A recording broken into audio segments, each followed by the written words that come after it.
Ẹ káàbọ̀ padà láti abala ìmọ̀ràn ìlera níbi tí a ti wo oríṣiríṣi ohun tí ó lè mú kí ìlera wa kí ó jí pépé. Ó sì mọ̀ wípé ẹ ti di ẹ̀kọ́ kan tàbí méjì mú nínú abala ọ̀hún. Mo gbàdúrà wípé àlàáfíà wa kò ní di fíafíà. Abala tí a wà báyìí ó ní abala bó ṣe ń lọ. Bó ṣe ń lọ ní abala tí ó kàn báyìí. Abala ọ̀hún ni a ti máa ń gbé àlejò wọlé léyìí tí ó máa ń bá wa ṣàlàyé oríṣiríṣi àlejò ni máa ń gbé wá sí ojú ìwòran yín ní orí ètò Kaaro Oojiire. Àlejò tí a gbé wá fún ti òní yìí onímọ̀ ìṣèlú ni wọ́n tí wọ́n sì máa bá wa sọ̀rọ̀ lórí ètò ààbò wa àti gbèdéke owó oṣù. Àlejò wa fún tòní àwọn ni Arakunrin Itunu Akinmosin. Ẹ dákun bá wa káwọn aráalé. Ẹ̀yin aráalé akọọdún àdàkú ìlú. Ẹ ṣeun gan ni. Ẹ jẹ́ kí a ṣe ní kíákíá nítorí wípé àwọn ní àkókò púpọ̀ lórí ọ̀rọ̀ ètò ààbò lórílẹ̀‐èdè Nàìjíríà gan. A ti ń gbọ́ lóríṣiríṣi wọ́n jí ni gbé níbí, wọ́n jí ni gbé ní Plateau, ọ̀la Katsina, ọ̀la oríṣiríṣi ní orílẹ̀‐èdè Nàìjíríà. Kódà olúùlú orílẹ̀‐èdè Nàìjíríà yẹn Àbújá, àwọn gan wọn ò gbẹ́yìn pẹ̀lú ọ̀rọ̀ aláǹjínigbé yìí. Níbo ni ọ̀rọ̀ ètò ààbò gan dé dúró lórílẹ̀‐èdè Nàìjíríà lọ́wọ́lọ́wọ́? Ẹ̀yin aráalé orí ètò ààbò orílẹ̀‐èdè Nàìjíríà ní tàwa yìí ó ti ń bàjẹ́ ju ó sì yẹ lọ. Fà kí tó wá sórí ètò bí wákàtí kan wọ́n kà pé over 17,000 people. Ṣé ń gbọ́ mi? Over 17,000 people ló kú between 2019 and now. Wọ́n dẹ̀ sọ pé 90% wá láti ìjọba tó lọ lọ́run, 10% wá láti ìjọba tó wà bẹ́ẹ̀ sí. Ètò ààbò orílẹ̀ Nàìjíríà ó ti ń kọjá faradà, and ààrẹ wa láti jókòó láti mójútó ètò ààbò torí tó bá sí ààbò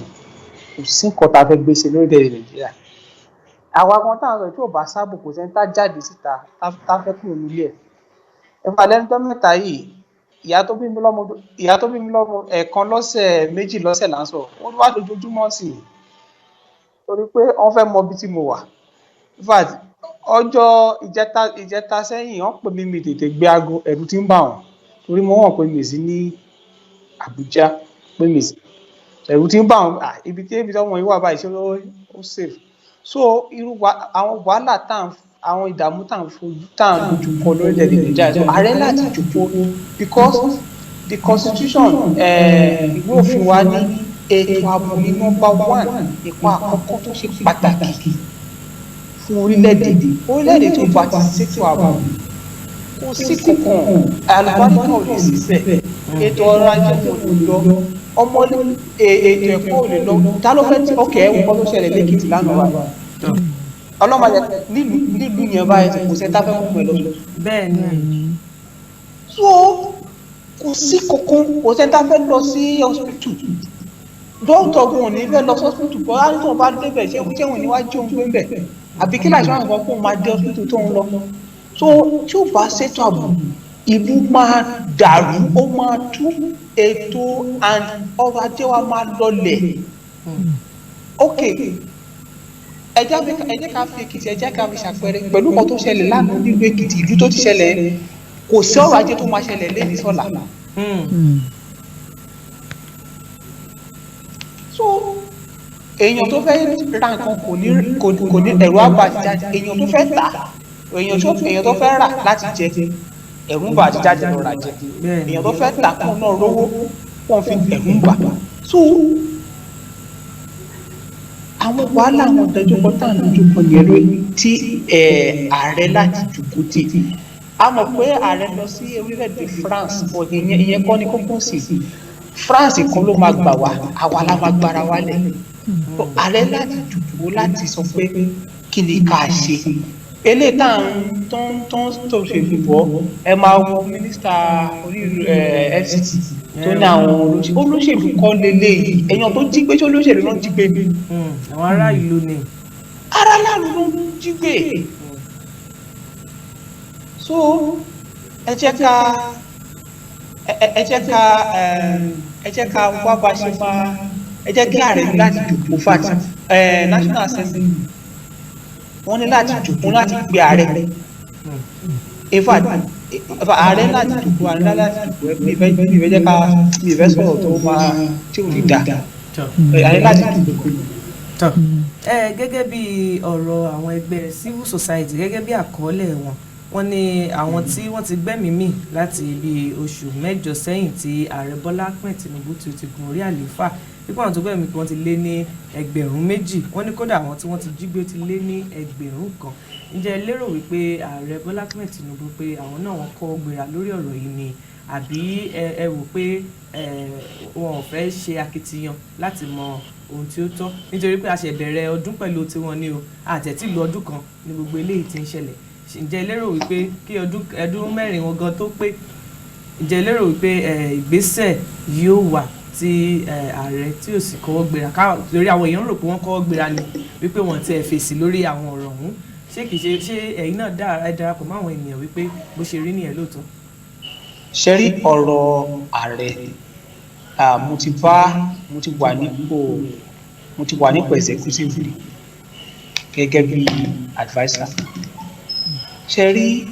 tí àwọn tó súnmọ́ ààrẹ ò bá ti bá ààrẹ sọ̀rọ̀ ibi tá a wà náà la máa wà. ṣe rí ipò ààrẹ ipò gómìnà ó dàbí olóyìnbó máa ń pè ní executive prison. torí ààrẹ ò lè bọ́ sí ìgboro lọ máa gbọ́ nǹkan ìkan tẹ́ bá wá sọ fún. bẹ́ẹ̀ni la gbọ́. kì í dẹ́ ṣe gbogbo èèyàn ló súnmọ́ ààrẹ ló súnmọ́ gómìnà. àwọn tó dẹ̀ súnmọ́ sacrifice ẹni wọn tó máa ń pè ní lédè Yorùbá bọ̀ ní òyìnbó máa ń pè ní sacrifice ò lè jẹ́ kí wọ́n sọ òótọ́. ifá àpẹẹrẹ pọ̀ lóríṣiríṣi ó lẹ́nìkan nígbà tá ààrẹ Buhari wà ń bẹ̀ ó lẹ́nìkan tó jẹ́ ọ̀rẹ́ tìmùtìmù tó jẹ́ retired soldier tó jẹ́ ọ̀rẹ́ ó fẹ́ rí ààrẹ wọn ò jẹ́ kó rí ààrẹ ó ṣàpàpàrí ààrẹ lọ́jọ́ kan ó wá sọ gbogbo nǹkan tó ń ṣẹlẹ̀ fún ààrẹ wá kọ́lẹ̀ nígbà tí ààrẹ wá pé gbogbo àwọn service chiefs nígbà yẹn pé nǹkan báyìí ṣẹlẹ̀ ẹ̀ẹ́dẹ̀ sọ fún àwọn yẹn wá lọ wádìí lẹ́yìn ta ló wá bá ààrẹ lẹ́yìn ta ló wá sọ fún ààrẹ pé nǹkan báyìí ṣẹlẹ̀ ṣe pé láti gbẹ̀ǹdì tí ààrẹ fún kúrò ń bẹ mo lè sọ sí mo mẹ́ni yẹn délédélé ẹni ò rí ààrẹ wọn ò jẹ́ kó rí ààrẹ mú ìgbà tó wá lọ séèjì nọ́mbà ẹni yẹn lórí fóònù ààrẹ tó tẹ́lẹ̀ káàrẹ bá ń pẹ́ nìyẹn èèyàn lára àwọn service chief yẹn ló ń pìkì. láti má jẹ́ kó rí òótọ́ ọ̀rọ̀. láti má jẹ́ ọba jẹ́ kó rí because ó mọ̀ pé tọ́ láti rí wá tú ìjẹkújẹ táwọn jẹ because ẹjẹ sọ tọkọ tí lórí ọ̀rọ̀ ètò ààrẹ lórí ètò ààbò ìjẹkújẹ ló kó bá wa. ẹ̀mọ̀ ètò ojoojúmọ́ náà ra ọta ok ẹ wo bọ́jẹ̀tì ẹ wo owó ìṣúná Nàìjíríà láti 2011 sí bá ṣe wáyé èwo ló lọ sókè jù nínú gbogbo sector defense kọ́ ni bẹ́ẹ̀ ni ààbò ló lọ sókè jù ibẹ̀ lówó wà ojoojúmọ́ ló ra ọta. mo láwọn ọ̀rẹ́ tó jẹ́ agbófinró DSS police gbogbo àti gbọ́ oríṣiríṣi. nǹkan tó tiẹ̀ tún wá kémi lára jù ni pé ìgbà tí ààrẹ ṣẹ̀ sọ wípé káwọn ológun kan jáde kan bẹ̀rẹ̀ sí máa ṣe ẹ̀tọ́ wọn bó ṣe tọ́ àti bó ti yẹ ìgbà yẹn gan-an wá ní àwọn agbésùnmọ̀mí ṣẹ̀ tí wàá bẹ̀rẹ̀ iṣẹ́ wọn ní ràbáńdì gan àbúrò ẹni pé wọ́n mọ̀ọ́mọ̀ fẹ́ kọjú ara ni. ṣe rí ààrẹ ṣe rí nǹkan méjìlá ní kí ààrẹ jókòó kí àwa náà ta jẹ́ ọmọ orílẹ̀-èdè Nàìjíríà yálà citizen àbí appointee ṣóyè mí sí wáyé sọ̀rọ̀ àti citizen àti appointee wọ́n láti jókòó láti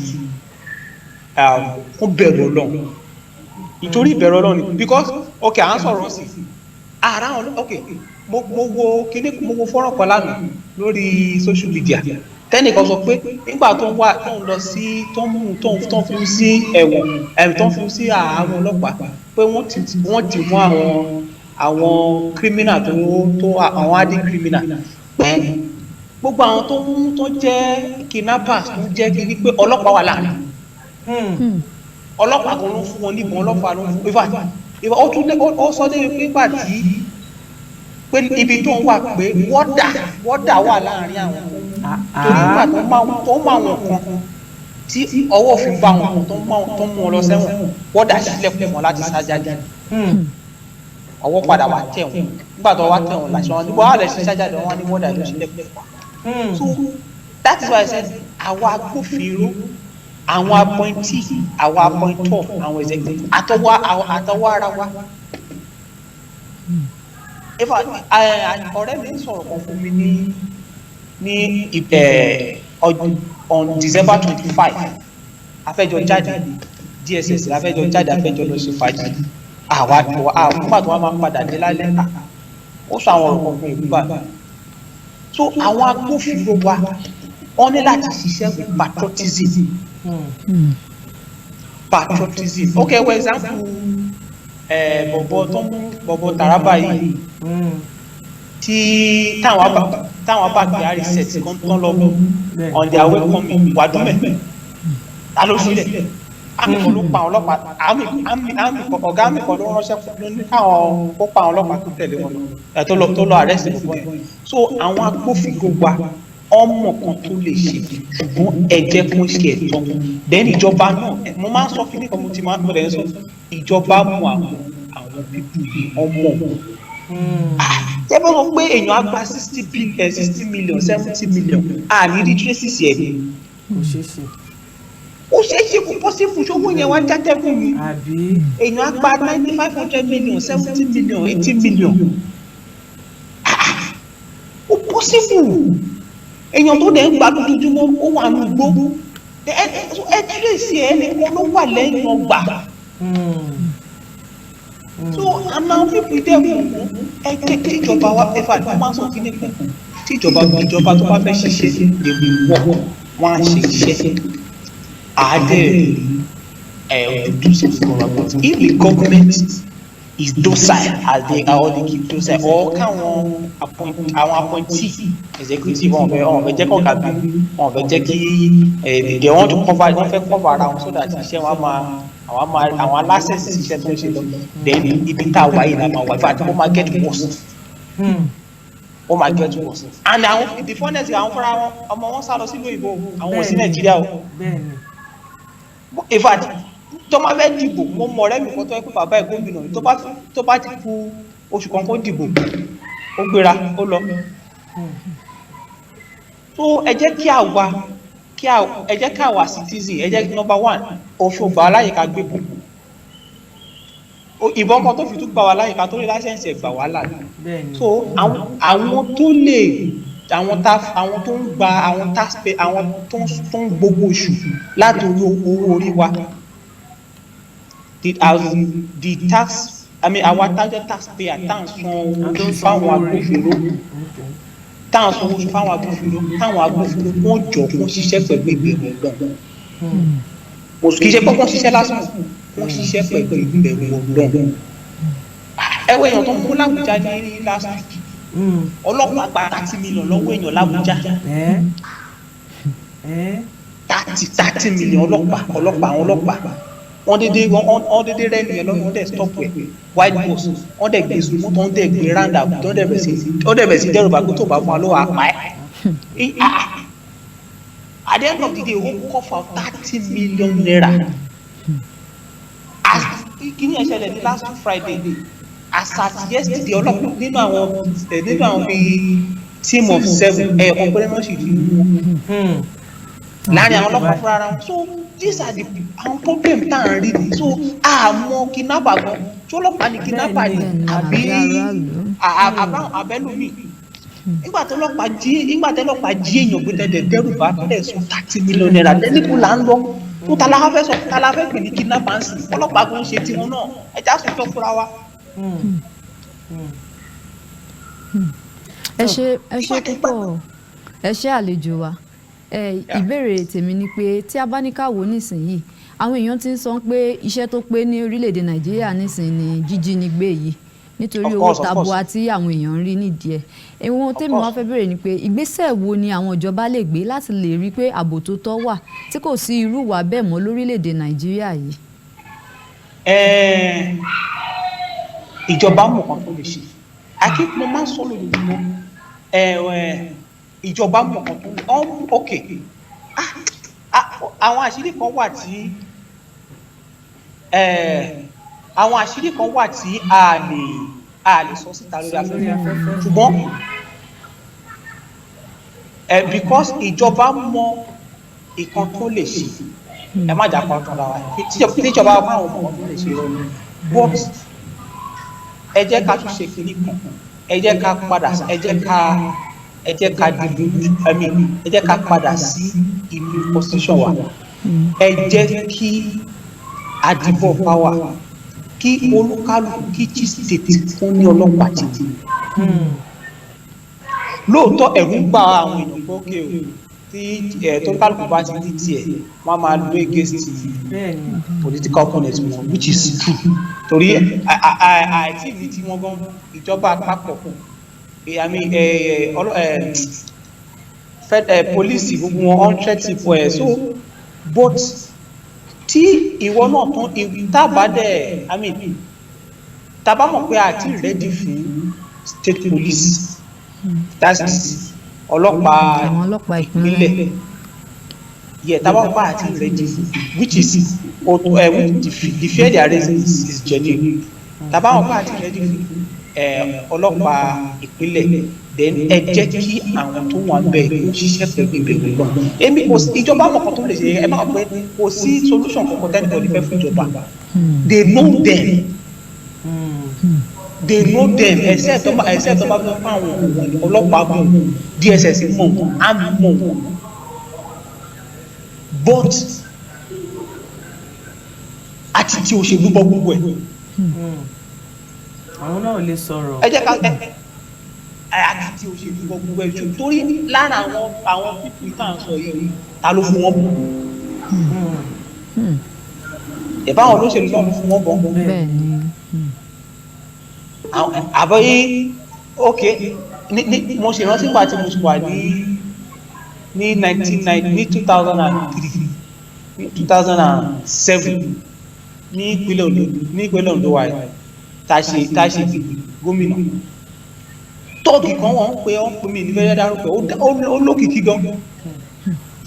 wọ́n fi sẹ́wọ̀n ó bá gómìnà ṣiṣẹ́ nípa tí gómìnà wa wọlé tán ó wá lọ dáná sun dẹ́pọ̀ Coca-Cola ní Àkúrẹ́ gómìnà mójú sẹ́wọ̀n àwọn èèyàn pariwo nígbà tí olóṣèlú kan mi ní dárúkọ olóṣèlú yẹn kò lọ yọ lẹ́wọ̀n yẹn ó wá ṣe iṣẹ́ against èèyàn tó jù sẹ́wọ̀n torí pé nígbà tó jẹ́ tọ́gì ó lọ dáná sun kọ́mpínì dẹ́pọ̀ táwọn èèyàn ti jẹun táwọn èèyàn ti mú torí pé wọ́n fẹ́ lówó lẹ̀ àzú ó wá lọ dáná sun wọ́n wá jù ẹ́ sẹ́wọ̀n olóṣèlú mi ló wá lọ yọ lẹ́wọ̀n ó wá bẹ̀rẹ̀ iṣẹ́ fún olóṣèlú yẹn títí ẹjọ́ ṣiṣẹ́ ó káwọn bọ́ọ̀sì ẹ̀ jí bá lọ́dún bọ́ọ̀sì ṣe gbogbo ẹ̀yẹ olóṣèlú yẹn nìkan. so táwa ní òkè ta ló ní wà àwọn ló dá wàhálà lẹ́sìn olóṣèlú náà ẹ má jẹ́ ká ṣe owó ẹ̀wọ̀n mínísítà fún FCT pẹ̀lú gbogbo wàhálà tó ń ṣẹlẹ̀ ó ní gbogbo wàhálà tó ń ṣẹlẹ̀ ní FCT pé àwọn olóṣèlú ló ń sọ darí àwọn olóṣèlú ẹ máa lókun gọ́ọ̀mẹ̀ntì chairman ní Rivers wọ́n sọ pé gómìnà wọn ló sponsor kidnapping ní Abuja ṣó possible àwọn àwọn ẹ jẹ́ kí oríṣiríṣi náà ni wọ́n máa gbé jáde. So ẹ jẹ́ káwọn olóṣèlú àwọn ìjọba wa ọmọ kan tó lè ṣe mí ní sọ̀tún bẹ́ẹ̀ lọ. Bí gbogbo ẹ̀ bó ṣe wá rí báyìí tí a ti mọ̀ wípé ìjọba gbogbo ọ̀rọ̀ aláǹjínigbé gbogbo ètò ààbò tó mẹ́ẹ̀ kò ṣẹ̀yìn wọn tí wọ́n akọ́dà àwọn olóṣèlú gan pàápàá tí kò ṣẹ̀yìn wọn ṣùgbọ́n tí wọn kò tí ì ṣetán láti gbé ìgbésẹ̀ láti jẹ́ kí àlàáfíà tí ó tó kó tó àwọn ará ìlú kí lè rò pé àwa ará ìlú gan lè ṣe láti má bọ́ sínú wàhálà ààbò aláǹjínigbé aláǹfìyàn ṣe lóríṣiríṣi wọ̀nyí àbí àwọn ìpínlẹ̀ tó tẹ̀ jẹ́ wípé kò tí ì débẹ̀ kí ni wọ́n lè ṣe láti má jẹ́ kó dé gbogbo ọ̀dọ́ wọn. àdúrà àti gbàdúrà tó bá jẹ́ àdúrà àti gbàgbàgbàgbà iṣẹ́ ọ̀tọ̀ jí láàrin ojú gbàdúrà lọ́wọ́ jẹ́ kí ní kọ́tọ́ àti gbàdúrà mo dẹ̀ máa sọ ní pé tá a bá fẹ́ máa gbàdúrà agbúdọ̀ máa jẹ́ rí ibi tí wàhálà wà ní ètò ìdìbò tá a bá ti get it right ní tá a bá ti fẹ́ sọ̀rọ̀ ìbò get it right. ibi ìdìbò ló ti ń wá. Bí gbàtẹ́gbà gbàtẹ́gbà ti yan èèyàn ẹ bá ti fèèyàn tí ò tọ́ sí ipò tẹ̀lé síbẹ̀ kí lẹ expect ẹjọ́ torí Ọlọ́run èèyàn tí ò tọ́ síbẹ̀ fi síbẹ̀ èèyàn tí ò mọ̀ pa ètò ààbò tí ò mọ̀ ẹ̀yin náà tẹ́jára lù tẹ́tórí dìbò kó sébẹ̀ torí tó 5,000 ìfà mo rí ibìkan tó ti pín 200 naira àti mọ́t mo fẹ́ sun ẹkú 200 naira àti mọ́t can mọ́t ẹni ẹwà débẹ̀ tán sí ẹwà ní kò dáàbò bá lè fẹ́ dáàbò bò ní ṣe fẹ́ ti gbá mọ́t. So ẹ jẹ́ àwa aráàlú ẹ jẹ́ a ní láti jókòó dáadáa then ẹ̀yin tẹ́lẹ̀ tí wọ́n bẹ̀ by mistake or by providence ẹ jọ̀ọ́ torí Ọlọ́run ẹ fi bẹ̀rù Ọlọ́run sí àwọn aráàlú lọ ebi ń pa àwọn èèyàn wàhálà ń ṣẹlẹ̀ ok náà àwọn tó ń jí àwọn ọmọ kéékèèké tó àwọn ọmọ skul tó ń jí lẹ́kìtì sí báyìí wọ́n sọ bàbá wọn á sọ ránsọ̀mù. bẹ́ẹ̀ni àwọn ọmọ yẹn atúndé láti ibi tó ń lọ wọ́n á tún gbọ́n lọ sọ́sìtì wọn á lọ yẹ̀ wọ́n wò at least owó náà ní so ẹ̀yin aráàlú àmì àwọn tó ń darí wa ẹ̀jọ̀ ẹ̀ fi bẹ̀rẹ̀ lọ́wọ́ àwọn aráàlú wọ́n ti bẹ̀rẹ̀ and tá a bá dẹ̀ sọ ara wa ago worst Abuja ń sì bá Abuja tó look safe sí dọ̀ náà look safe ẹni àwa tá a máa rìn arẹ tẹ́lẹ̀ láwùjọ àwọn òbí wa ká rìn alẹ́ mọ́ wọn ò bí wá lúgbé bíbá yìí lúgbé ní airport ọ̀nà táǹgbà lọ sí airport ní 2-3 weeks ago èèyàn kidnapping mẹ́rin ló ṣẹlẹ̀ ń bẹ̀. olúùlú ló wà ní Nàìjíríà. nílùú l'Abuja èèyàn tó gbé l'Abuja náà ṣe bí èèyàn tí wọ́n jí gbé mọ́ tọ́lọ́pàá gba 30 million lọ́wọ́ ẹ̀ lójú ìbọn Abuja kọ́ ló ṣẹlẹ̀ Abuja náà ló ti ṣẹlẹ̀. Àwọn tó lọ gbé ní tó kò sẹ́ni mo dẹ̀ bóyá ó dìgbà tó bá ti kàn àwọn adarí wa ojú wọn tó wálẹ̀ but àwa aráàlú we still need to ẹ jẹ́ ká àwa aráàlú iṣẹ́ pọ̀ lọ́wọ́ wa a ti ṣe mistake náà ṣùgbọ́n pípa ló bá bàjẹ́ a sì lè túnṣe lọ́la ẹ jẹ́ ká máa dìbò fẹ́yàn tó tọ́ sí ẹ má torí 50 naira ẹ má torí mọ́t ẹ má torí 5,000 ẹ má torí 100,000. Àmọ́ ẹlòmíì náà dìbò ẹni tó fẹ́ ó di ẹni tó fẹ́ síbẹ̀ ṣùgbọ́n ìjọba wọn lè má gbé wọn wọlé ṣe ẹlòmíì àti ẹ̀ sọ wípé ẹni tó wà náà la dìbò fún àmọ́ àwọn bọ́n ṣe yí ìbò tó ti jẹ́ wípé ọ̀dọ̀ ẹlòmíì ò ní ó fọre sí ìyẹn tí wọ́n ń kọ́. olóyìnbó máa ń sọ fún pé you read where you are popular. Ìwọ tó ok ẹ jẹ́ ká fi ìpínlẹ̀ Ẹdó ẹ jẹ́ ká fi ṣe àpèjúwe ní last session. Ìjọba tó wà ń bẹ̀ tẹ́lẹ̀ lóòótọ́ wọ́n fẹ́ jẹ́ kí pátì wọn wọlé wọ́n fẹ́ jẹ́ kí APC wọ́n yẹ kí táwọn ará ìlú ṣe ìfà wọ́n tún gba owó lọ́wọ́ wọn pé wọ́n gbowó yóò pọ̀ jù tàbí ibi tábẹ́lẹ̀ ẹ wọ́n kọ́ tó ṣẹlẹ̀ nípínlẹ̀ Anambra náà ẹ wò ìyá tó ń gbowó ìfà wọn fún olóhùn gbà wọ́n fún olóhùn gbà sẹ́mi ìgbà òun fẹ́ dìbò ìfà ẹlòmíì gbà tó lọ di conscience pé ilé ìwọ̀n fún olóhùn ìgbà ó dẹ̀ dúró tì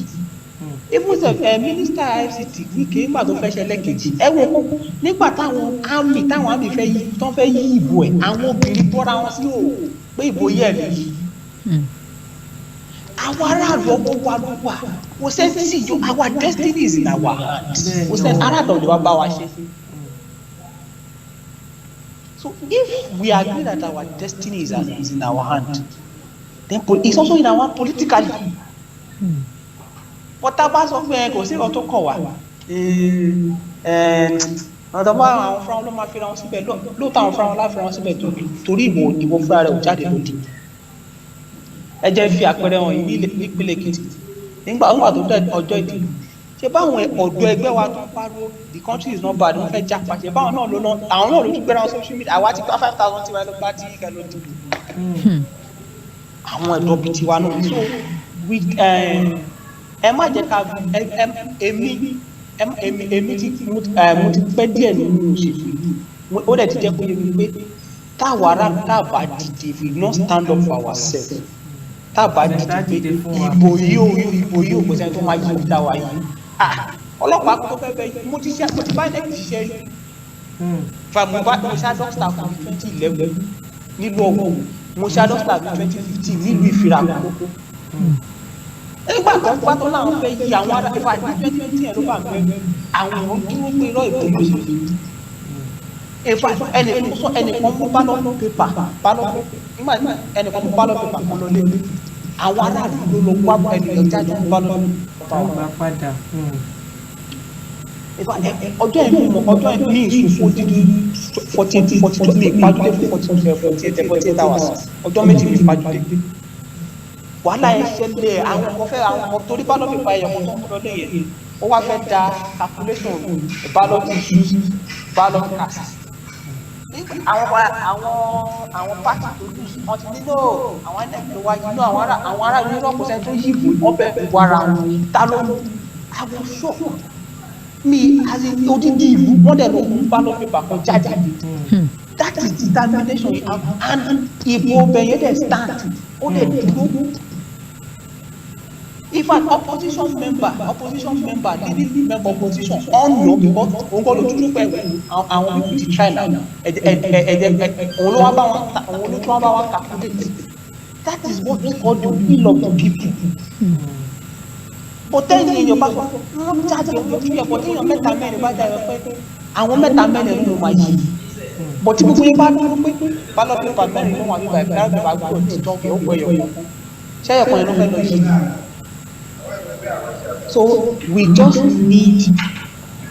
our people, the citizens must take their destiny in their hand and have this attitudinal change. Nobody can do it for us. America ò lè wá bá wa ṣe. Àwa ara wa la máa bá ara wa ṣe. Tàbádé ọ̀pá fẹ́ dàrú. Ó wí tàbá fọwọ́ ara wa dàrú bá ṣe máa làmẹ́tì náà ni wọ́n ṣe máa jí wa gbélé ẹ̀kọ́ kan ní ẹ̀fọn gbọ́mọ wa. Wọ́n gbé àwọn afọ́fọ́. Ọlọ́mọdé kó màmá wa àti ìyá wa. Tẹlifíṣàn kò ní kàn wá gan àwọn olólùfẹ́ wa kò ní kàn wá ẹ̀yin àlejò àtàǹgbé wá sórí ètò náà kò ní kàn yín. Àmì òmìnira sọ pé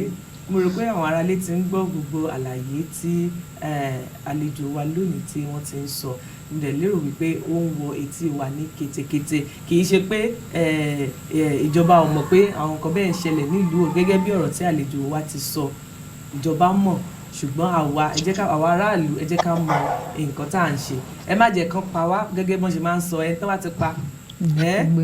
àwọn sọ pé justice for kìíní kan justice for sọ̀rọ̀ kìíní kan ẹni tó ti lọ bó pẹ́ bóyá ẹni tó lọ ti lọ o gẹ́gẹ́ bí àmọ̀ràn tí àlejò wa náà bó jẹ́ ti ṣe sọ wọ́n ní ẹnikẹ́ni tí a bá máa dìbò fún ẹ má yẹ ká dìbò pé ká lè gba owó wọ́n ní ká dìbò ká lè ní ọjọ́ ọ̀la tó dára wọ́n ní àìdìbò fẹ́ni tó tọ́ òun ló fa gbogbo ètò ààbò wa eléyìí tí ó mẹ́hẹ̀ lọ́wọ́lọ́wọ́ lórílẹ̀‐èdè Nàìjíríà tí àkókò ti kó wa nípa ìyàmọ́ra ẹ jẹ́ kí àlejò wa kí wọ́n dágbére fẹ́yìn alẹ́ pé wọ́n sì tún máa wá lọ́jọ́ mìíràn ọjọ́ ire tí a bá tún pè wọ́n. And ẹ jẹ́ ká wà vigilant kẹ́dẹ̀ wà careful ẹ má jẹ́ ká rin èrè gbèrègbè ẹ má jẹ́ ká rin èrè tí ó tọ́ ẹ̀yin adarí wa náà ẹ̀jọ̀ ẹ fi bẹ̀rù Ọlọ́run ẹ fi darí wa ẹ̀yin agbófinró wa náà ẹ fi bẹ̀rù Ọlọ́run ẹ fi ṣiṣẹ́ ẹ má jí wa gbé náà bí àwọn ajínigbé ẹ ṣe gan. ẹ ṣeun gan ni ẹ ṣeun tá a pè yín tí ẹ sì wá inú wa dùn láti ní yín lórí ètò Kaaro Oojiire fún ti òní yìí ká tó kúrò lórí ètò ẹ jẹ́ kí akẹgbẹ́ mi náà kí ó dágbére fáwọn aráalé. kò ń dùn kó pọ̀ ṣókí báyìí òun lọ bẹ oge níbí láti máa fàdágbé ètò rọ̀ fún tòní títí di ìgbà míì tá a tún fi máa pàdé orúkọ tèmi kò tí ì yí padà saidat ọmọ Baobaku ló ń fàsìkò yìí sọ fún yín wípé ó dàbọ̀. Ire àti ayọ̀ báyìí náà ni kẹjẹ́ kí a tún lè pàdé lówùúrọ̀ ọ̀la ní dédé aago tí a bẹ̀rẹ̀ yìí náà tí a sì tún parí rẹ̀ yìí pẹ̀lú inú dídùn àti ayọ̀ òní mo fi yín sílẹ̀ bákan náà ní kí n bá yín lówùúrọ̀ ọ̀la ẹ ṣeun gan ni prevail Kolade lórúkọ mi ó dàbọ̀.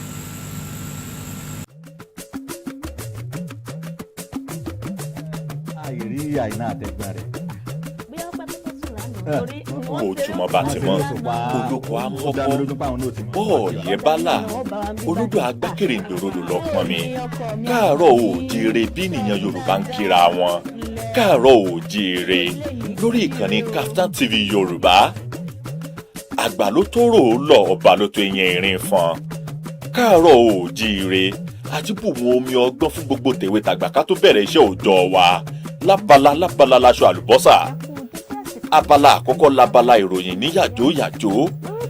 tí abala ọ̀rọ̀ ilẹ̀ adúláwọ̀ jẹ́ abala ẹlẹ́ẹ̀kejì agbo amúlùúdùn labala kẹta